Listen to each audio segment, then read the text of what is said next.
under porch lights. Didn't know time disappeared like that. My bad, could've done better. That's life, I guess. I see the sun setting, quit life standing. I don't wanna die, I'm still not ready. Thought I have a home full of riches and stories. Thought I'd be at peace, tell my friends I'm sorry. I see the sun setting, quit life standing. Okay, so what's up guys, welcome back to Westworld World. I hope you all are having a fantastic day. I have a bit of stuff to do, so I'm just gonna hop right into it. I don't actually know what I'm gonna start with. Maybe I'll start with the worms. It seems like a good idea. Need to feed this Eastern Green Lumber again today, but that's later. Let's get this boomy slang here. Oh, hello. We're jumping all over the place. Oh. He had a meal about 4 days ago, so I do have to be a little bit careful with him. Look. But this is my captive bred worm slime. That is doing super well. But his enclosure has died because I try and keep handling of him to a minimal because I don't want to stress him out too much. This locale is very prone to dying of stress in captivity, so I try to handle him as little as possible. He's going in there, so actually you might not have to handle him. So yeah, he's gone in there. This is a bad idea for any venomous keepers. You always want to take the animal out of the enclosure before servicing it, but I do what I want. So I'm just going to clean it up and I'll get back to you guys soon. Okay, so I just redid his enclosure and looks a lot better, a lot more cover, a lot more everything.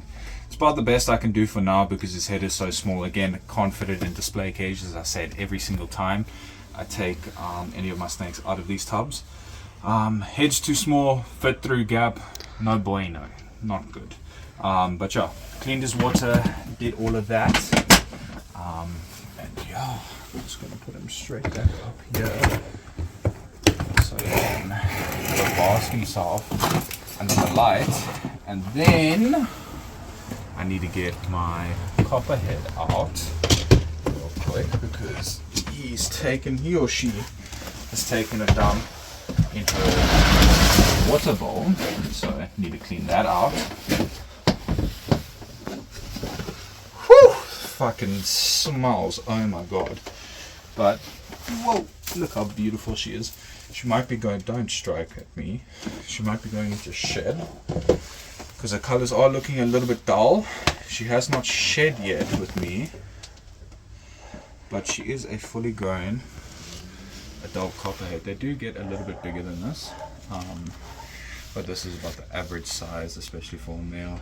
Don't know if it's a male or a female, but just judging by the size and how much it's eating, I would say that it's a female.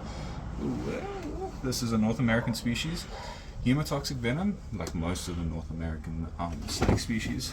Pit viper as well, not usually considered lethal, but they can and have caused fatalities. Absolutely gorgeous snake, doing super well.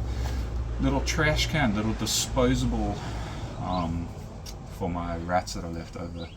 Never refuses a meal, but I'm gonna clean up her enclosure and then just move swiftly on. Okay, so actually her taking a shit in the water bowl actually makes it a lot easier for me to clean up, but it smells like absolute shit in here. But let's just get her out real quick.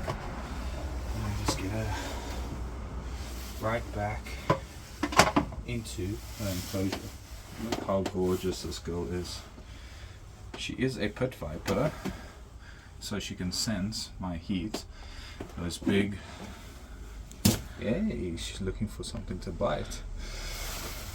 Those big nostril-like things at the front of her nose are actually heat-sensing pits. They are very sensitive to any change in heat. You can see there. I think my girlfriend put on the flash, so she got a bit of a fright from a new heat signature. But yeah, that just helps them hunt their prey at night, any warm-blooded animals. But she's absolutely gorgeous. Just going to get her straight back into her enclosure. But look how awesome that snake is. absolutely gorgeous. Okay, so next up is my 3 beautiful puff adders. As you can see, they probably have broken the world record for largest shit. Literally looks, it's probably bigger than a dog food. I mean, you can see it next to my hand. Basically, it's a lot bigger than my hand. But let's get these 3 delinquents out of here. So I have 3 puff adders in here. This one is my beautiful, hello, Tanzanian male. He's about 1.1 meters of puff adder. Look at how gorgeous this guy is. He was very, very sick for quite a long time, but he's absolutely doing amazing now since he popped out of his shed. Gained most of his weight back. He was actually all skin and bones, and now he's not really where I would want him to be, but he still is. He's gained a lot of weight and he's done a lot better from when he was a bit sick, which was just a RI issue. But because he was sick, I don't want to spend too much time with him. Let's get the other 2 females out quickly and hope that he doesn't bite my bum, because he can actually climb out of that bun if he so chooses. And that was a Tanzanian male puff adder. This right here is a Limpopo locale. So it's a completely the same snake, just different coloration. That's basically what that locale means, besides where it's actually found. And she's actually holding onto me like a cobra, which is pretty cool. She's wrapping her tail around my hand. She's actually holding on. She's actually holding on quite tight. But let's just get her right in here. Don't want to spend too much time with them. Again, my girlfriend's sick, so I'm gonna respect her and try and move as quickly and as safely as possible. And this is my hybrid locale female. That is an absolute dick. She loves to bite literally everything, and I've named her Ang because she has such a fat head for her size. She has an absolutely humongous head, massive venom glands, and is not afraid to show off how much venom she can actually use. Videos of her actually spraying her venom while biting onto the rubber end of a snake hook. It's absolutely insane. I might show the video, I might not, but yeah, if you're curious, you can go have a look on my channel. It is there. But she's a gorgeous animal. But let's just clean up this monster sized shit and get them back in. Here you can see it next to my hand, and I'm quite a big motherfucker, so that is a monster size shit. But I'm just going to close up to make it a little bit safe. Okay, so I cleaned up. Luckily didn't get that fresh shit on my hands. Super happy about that. Their water's clean, everything else is good in there. Cleaned up their hide because they shat on it. But let's get these brothers out. And now you can kind of see here why I call her Ang. That's the 1.1 meter puff adder, and that's Ang over there. He has a lot longer of a head, but she's like short and fat, and that is all venom glands there. So not a snake I want to get bit by. I don't think if I was choose to get bit by a snake, I would choose a puff adder, because I know that a bite from these guys have often been described as literally your flesh, like your hand being stuck in acid, so like your flesh melting away. And literally almost no pain medication can actually help, besides actually the anti-venom. But let's get him in there. He is still recovering from his illness, but he doesn't have an RI anymore. Mouth all good, no wheezing, no bubbles. He actually had a month-long course of antibiotics. I really didn't think he would pull through. Don't come out here. But that wasn't antibiotics every day. That was every third day. I had to give him an injection subcutaneously, which basically just means into the muscle and not into the vein. But check how beautiful she is. She's very thick at the moment. She either needs to take a monster shit like that one that was in there, or she's gravid. Both my females I have seen visual locks with, so I was expecting babies, but no babies have popped out. But again, these guys can retain semen for 7 years and choose when they actually want to fertilize their eggs. But both of these puffies seem like they're in shed, both the females. Absolutely gorgeous animals. She was the one that was rescued, you can see there.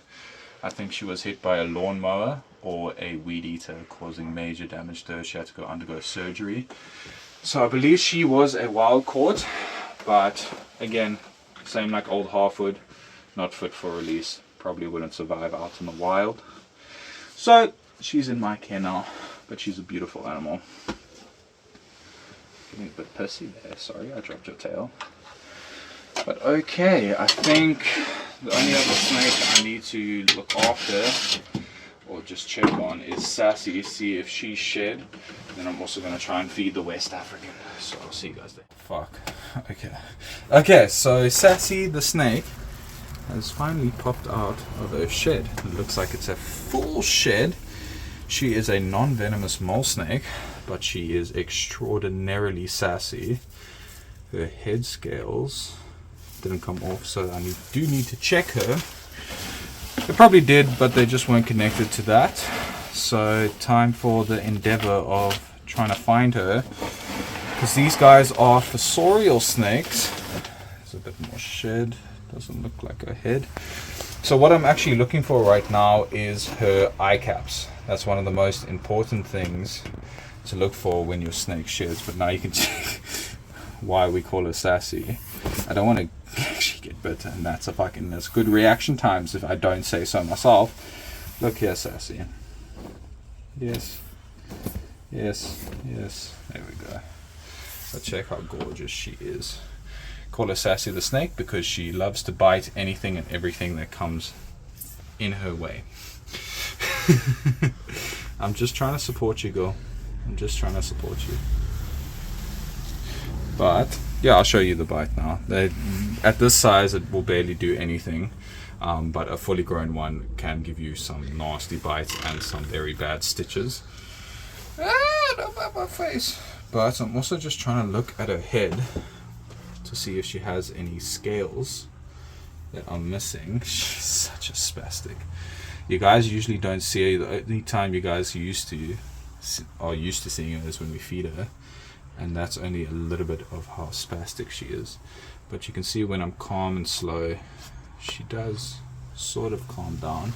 But again, while I'm handling her right now, I know she doesn't really like to be handled, but I need to check her. I need to check her face and make sure that her eye caps are off. And that's why I'm just being a little bit quiet. It does look like she got it off. I think I'm just gonna just calm down. I think I'm just going to look through her enclosure and try to find it. But this is one of the best non-venomous snakes that you guys can get if you want to get into venomous handling. If you guys can handle hook and tail one of these guys without getting bit, you can be somewhat confident when you move on to venomous, but nothing really prepares you for venomous besides actually dealing with venomous. So the best thing to do is actually to go get a mentor. Ow, that was very rude. And learn under them. The courses are, I hate to compliment courses, but the knowledge from courses, especially down here in South Africa, are quite worth it, but the handling is absolutely nonsense, and you have to subscribe to their handling politics, which, yeah, it's not a good thing. But yeah, she's an absolutely gorgeous snake, and you guys get to see a little bit more of Sassy the snake and why we called her that. Hey, you want to bump your finger? Gorgeous animal, but I'm going to give it to my girlfriend to hold while I just clean up her enclosure. But get bitten. Yeah, so you can see that a little bit of handling and the snakes tend to calm down. This is what people don't understand when we free handle wild caught. When I say we, myself and Walter Mayer, my very good friend and a very big local legend where I live. If you spend about 15 minutes, 10 minutes, even 5 minutes with the snake, they can realize that you aren't a threat and they can stop acting defensively. As you see, she's not so flighty anymore. She might still bite. You see, if I did that when I first took her out, she definitely would have bitten me. But yeah, I think this is quite a good demonstration on how snakes are defensive and not aggressive. This snake is a completely psycho, like she got a fright there because I moved my hand fast. But she's completely psycho. She's out of her mind, ballistic, and wants to bite anything and everything. But just after she realizes that you aren't a threat, you can do just about anything to her. So we are trying to just build up some trust between us two, so she can maybe eventually be held by little kids and have a good experience with that. And that just comes with time and handling. But you can see that she's a lot better even now. But yeah, didn't find the head scales, but we had a very, very close look on her eyes. There's nothing on there, as you guys can see. She had a relatively decent shed. Sure, let's go back. Yeah, so you guys usually don't see my West African on video because he is a very skittish snake. And yeah, I try and keep handling to a very minimal with him. And I don't like to film with him, actually, if I do have to handle him. Let's see if he wants some food. It's been a challenge and a half to get him on frozen thawed, but the other day he actually took some frozen thawed. So let's see if he will take some more. I think maybe with 2 people it might just be a bit overwhelming for him. West Africans are usually a very, very confident snake species, as you can see there, but he is a little bit too small. Ooh, maybe. He's a little bit too small to be that confident to want to fight instead of flight.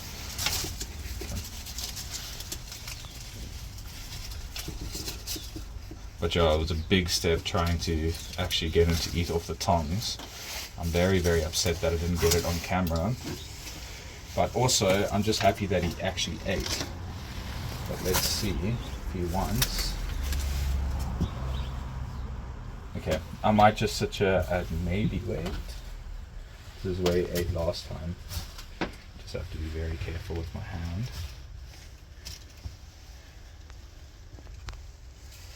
Because he likes to redirect for no reason whatsoever. Okay, just do a bite. Do a little bite.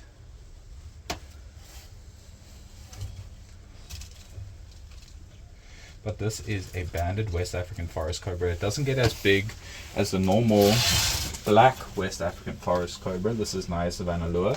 The normal West African forest cobras that you guys are probably used to seeing is the Naya melanucea, which they can get up to about 3.2 meters in length. These guys, I think the biggest one that's been found is a 2.6 meter one. So by no means small, but nowhere near as big as the black West African. A lot more pretty than the other West African, in my opinion. There's actually hasn't been done much research besides actually visual on why they've been split into 2 different species. Don't know if they have different venom or things like that. I know they don't get as big. They obviously don't live in the same area. Hello. That was very close to my hand. So this just takes a lot of patience, time and effort to make him feel comfortable being around me, and especially to try and eat off the tongs.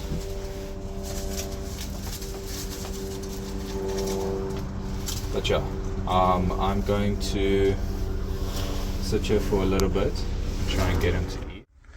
Okay, so I finally got him to eat frozen thawed off the tongs. Look how gorgeous this animal is. He's getting a lot more confident with the more size he gets. Just have to be very, very careful, because I don't want him to get a fright and regurgitate this. It is a very small meal because again we have load shedding, so we don't have artificial heat.